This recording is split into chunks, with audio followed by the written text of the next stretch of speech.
Sam Bankman-Fried's situation has recently been dire, and they only seem to be getting worse.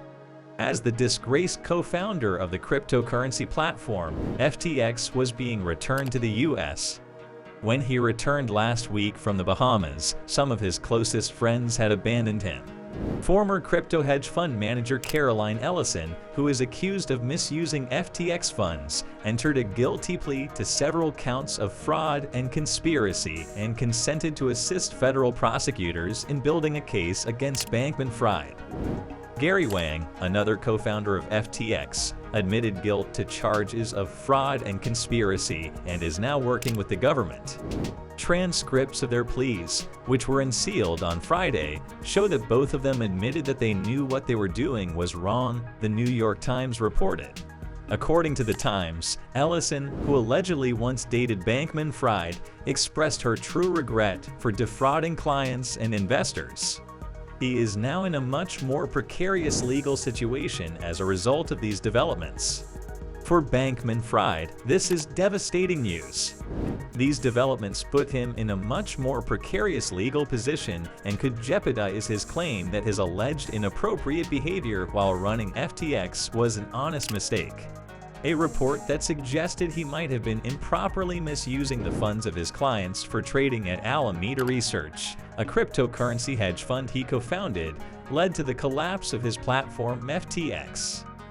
This accusation raised a huge red flag. That's a conflict of interest, crypto analyst Stephen Deal told me in November.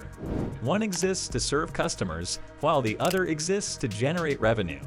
Since then, prosecutors have accused him of illegally using FTX funds for his hedge fund as well as lavish real estate purchases and other things like sizable political campaign contributions. Before being returned to the US, Bankman-Fried insisted repeatedly to the public that while he made mistakes, the alleged misuse of customer funds wasn't done on purpose and that he was acting honestly in his capacity as an executive. In other words, he was suggesting that incompetence rather than deception was the cause of this. However, it doesn't look good for Bankman-Fried's defense of downplaying his knowledge of the full scope and implications of how he used his customers' money if his top lieutenants at these firms are pleading guilty, helping to build a case against him, and saying they knew what they were doing. Ellison and Wang, who are testifying against Bankman-Fried, could shed important light on his motivations and mental state at the time that FTX funds allegedly made their way into another large fund and Bankman-Fried rose to prominence as a powerful political figure in Washington.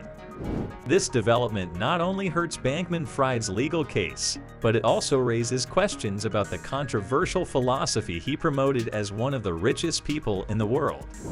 There have been concerns about whether Bankman-Fried's close ties to effective altruism, a utilitarian philosophy that asserts the use of data to maximize human happiness, legitimize predatory behavior.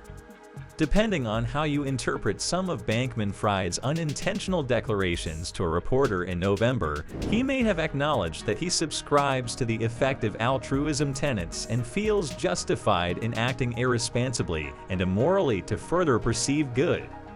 In the end, there is a greater chance that we will learn more about what actually transpired at FTX as his co-workers decide to work with prosecutors.